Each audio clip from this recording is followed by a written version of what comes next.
Hello everybody, John here, and today onto the garage, time for a really quick fleet update.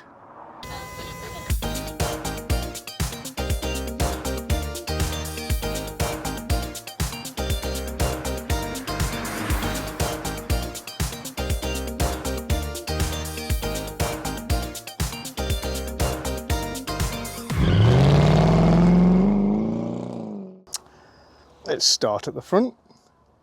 So we've got Snoopy, the 595 Abarth. This is a 2017, which we've not long had. And we've done a few little cosmetic upgrades to her. So she's gained the Abarth grille. I couldn't live with the tatty looking brakes. So in a video that you've either seen or will be out shortly, I've made them look like the factory option, which is a painted caliper with the Abarth logo on. Haven't done the backs yet, and the reason for that is although the discs on the front have been changed and are literally new before we bought it, the discs on the rear are okay but could probably use swapping. In the next months I will do that all at one time. And she had her Abarth stripes fitted. Other than that, just been getting to know her. Me and Joe have been driving her plenty and really enjoying it. She's a complete hoot. In terms of negatives to arise so far, I'll just open her up. She's done 17,551 miles, meaning we've probably put about 1,000 miles on her. And the only thing that really is starting to grate is the seat mechanism. I think it might just be familiarity combined with a little bit stiff. But when you fold the seats to get in the back or access the back, you pull this latch, folds the seat forward, and then you can push the seat forward, and the access actually is not bad. However, when it comes to folding them back, tend to fold the backrest and then the seat won't slide. If you slide it first, you kind of got to pull it from the bottom and then pull the latch and lever it back. So I think what really should happen is you should just be able to easily in one action pull it from the top and then move it back, but it just doesn't work. I think it needs a bit of lubrication. And yeah, once it's upright, it does not like to slide. And from a build quality point of view, I know there's plenty of Fiat haters out there, but trust me, Fiat do really good small cars. It's what they are good at. The only thing that is annoying me just a little bit is the view through to the inside of the seat mechanism plate there. And as you can see, there's a little bit of corrosion here and there where clips have scratched it, and it's a sort of galvanized finish. And I'm pretty sure that it's the same mechanism as would be on the standard Fiat seats, but in the Abarth it's probably more visible. So yeah, I will need to do something about that at some stage. Plus we have no floor mats, so that's got to get addressed before we start to wreck the standard floor mats.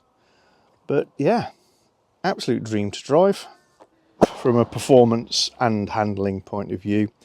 And I've got to say, for those who haven't tried one of these out, it's far more like an original Izigonis Mini than a BMW Mini is, if you know what I mean. So I would say this is closer to being a successor in terms of drive and feel to the Mini than the Mini is. I know what I mean. It's that combination of actually quite small driving position, which is, you know, not ergonomically fantastic, just like the original, but you've got a more upright steering position, and the handling is razor sharp, and you can think it round bends. Really does feel like, did I turn the wheel? It's that good, really is that good. We move on to Purdy, my 1996 XK8 Sport, super early car, with lots of bits and bobs on it which aren't on the vast majority of cars, just because this was one of the first few off the production line. So he continues to give sterling service. She's by no means a show car. She's in good condition. You know, she's had a few touch-ups here and there. She looks very, very smart, but she's no show car. But I love her. You'll note no high-level brake light. That's one of the features of a very, very early car.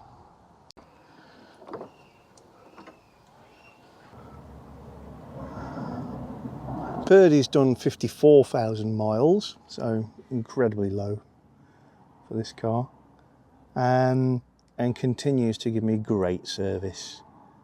I'm always tinkering with her, so it's not fair to say that, you know, nothing ever goes wrong. I do a lot of preemptive work on her, but in the main, she's very reliable, beautiful transport. She's somewhat of a toy car, but I don't necessarily want to smash out huge miles in her.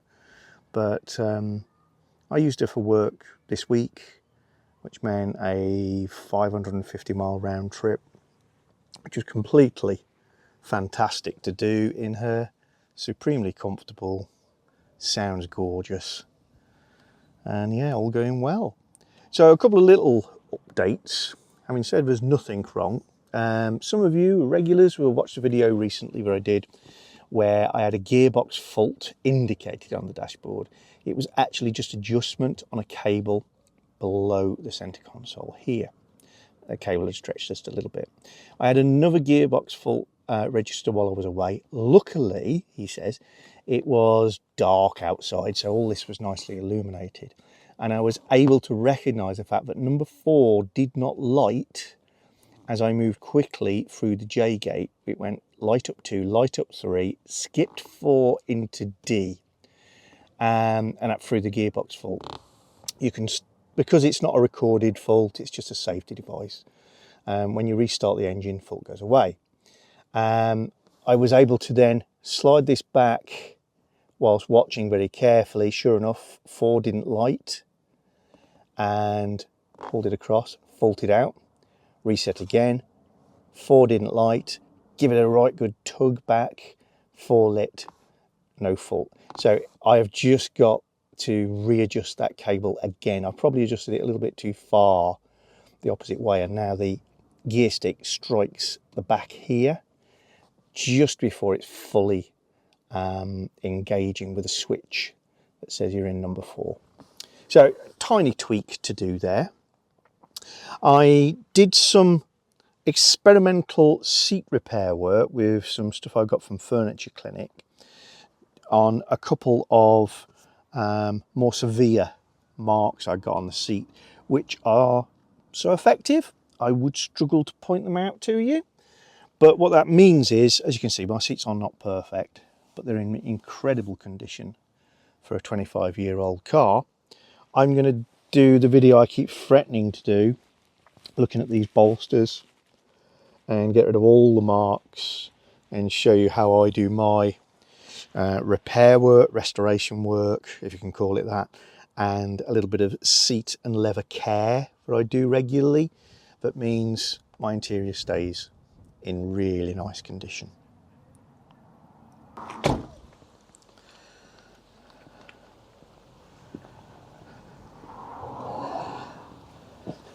And my left rear tailpipe has moved over a little, I noted the other day, towards the centre of the car.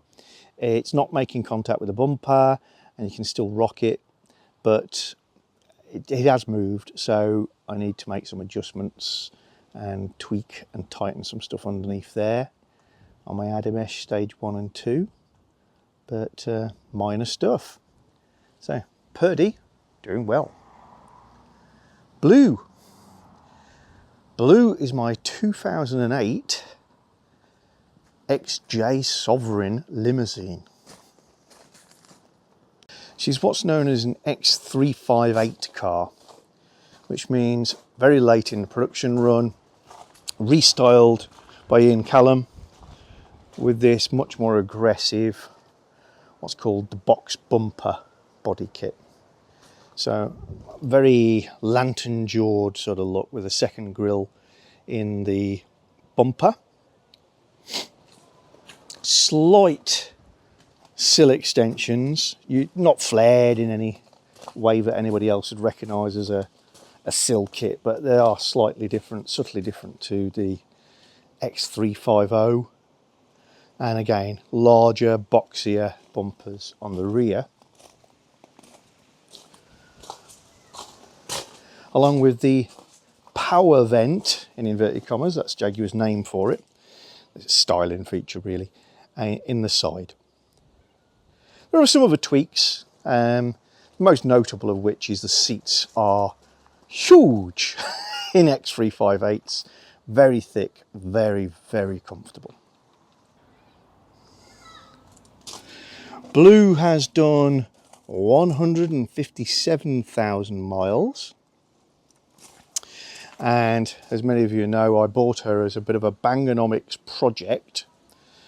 As an experiment, I've got one car in my fleet which is relatively new, big cruiser, because I smash out huge miles for my job. But I decided to buy a really cheap car. This car was very cheap, but if anybody gets excited, it was cheap because it had known issues. I only paid £3,000 for this limousine, that's capable of massive distances, fabulous comfort, 40 plus miles per gallon. What's not to love? But she had lots of problems and issues, and I've been resolving them, and essentially she's back to full health. But recently she has had some money spent on her, and I didn't actually do the work myself. There were jobs that I wasn't expecting.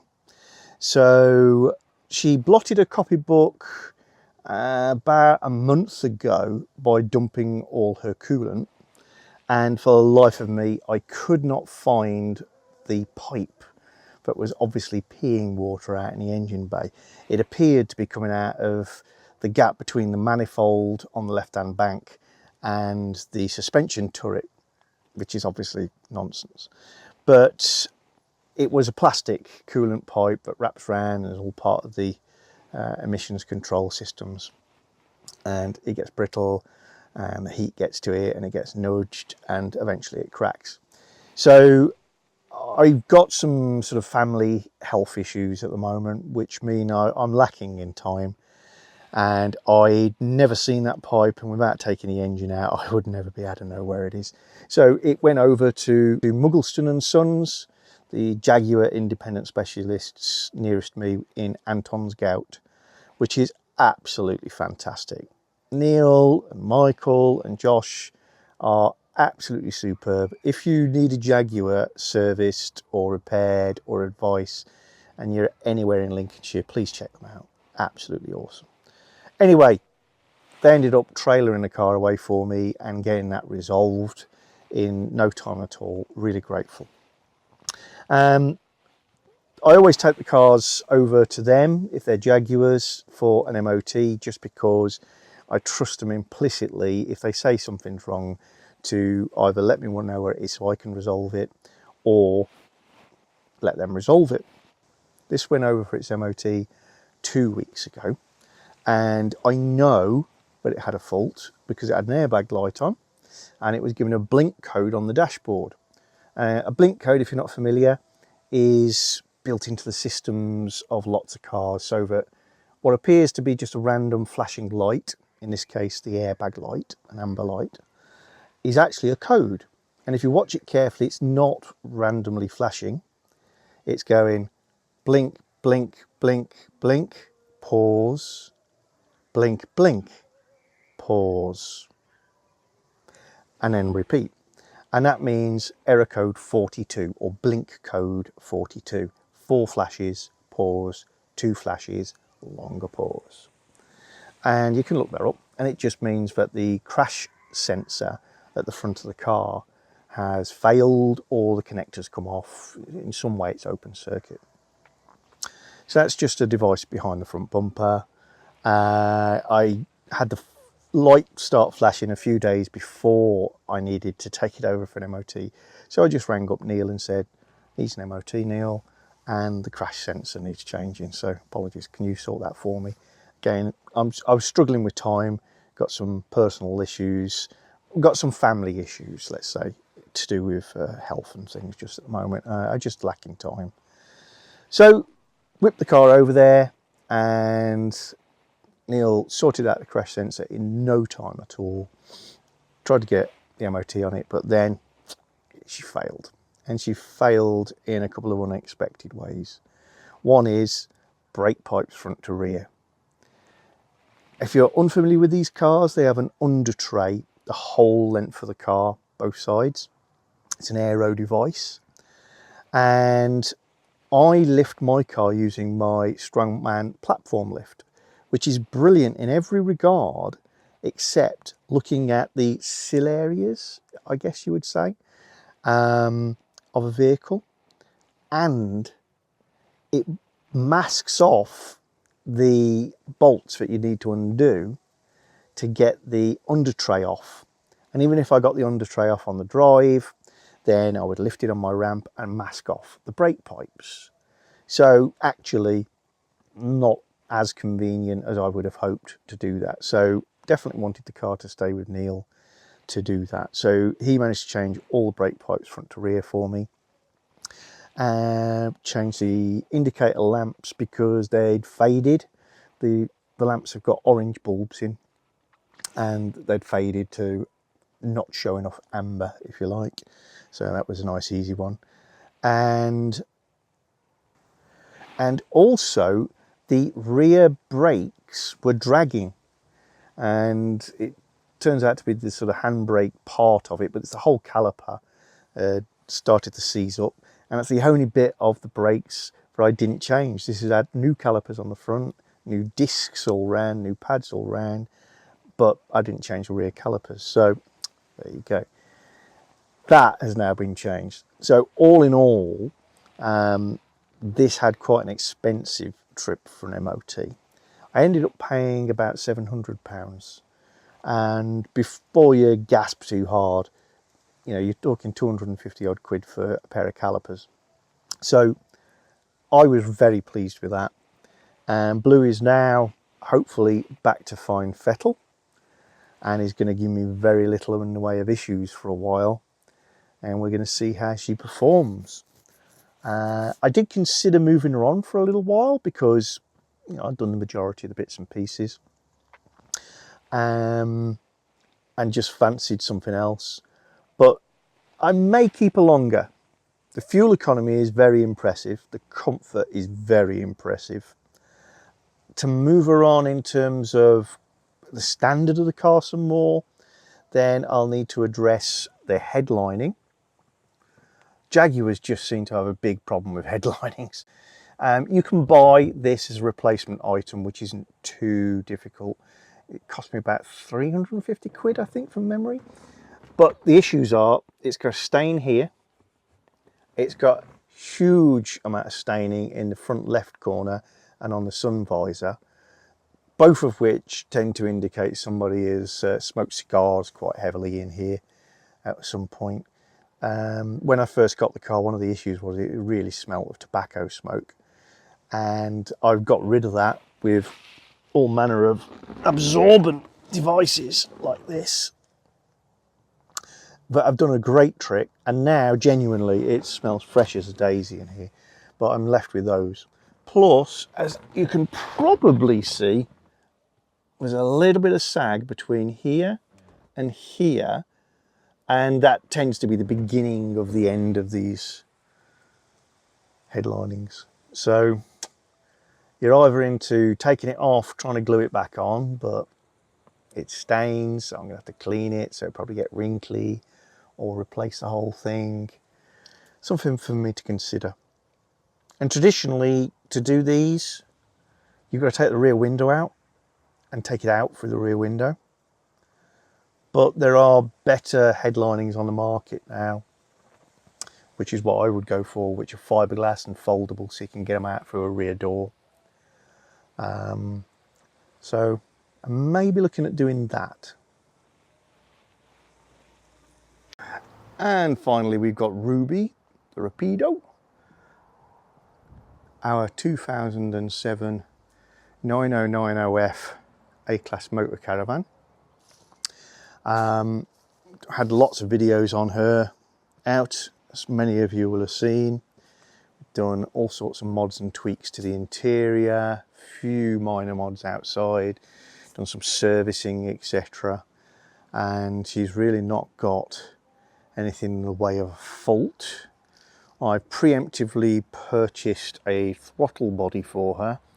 Yes, I know, before anybody jumps up and down, diesels don't need a throttle body.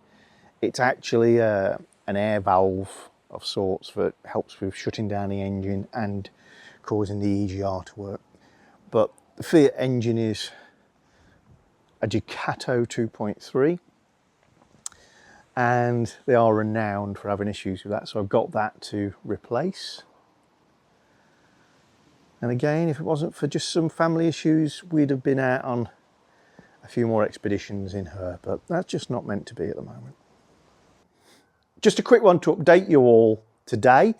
Next thing that's happening for me is I hope to be at Gaydon, Jaguar Daimler Heritage site, for the 25th birthday of the XK8, and that's coming up on September the 4th. Very much hoping to be there, booked up, full intent. Just a caveat that, again, because of some personal situations, there's a possibility I'll have to abandon that, but it won't be likely.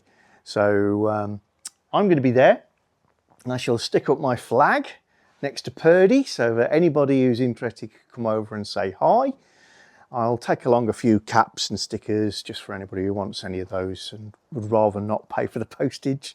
Not a problem. I'll stick some in the boot. And I'm just looking forward to a nice day out in Purdy.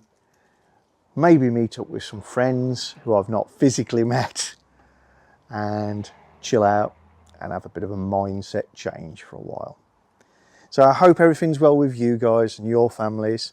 Thank you for your continued support, for watching the channel, and we will hopefully meet at Gaydon.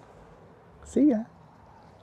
If you're enjoying our channel, then don't forget to subscribe and click the little bell icon so you get notifications of new videos. And please give us a thumbs up or thumbs down, and you can share the videos. And below the video is always the area where you can comment and get involved with the chat.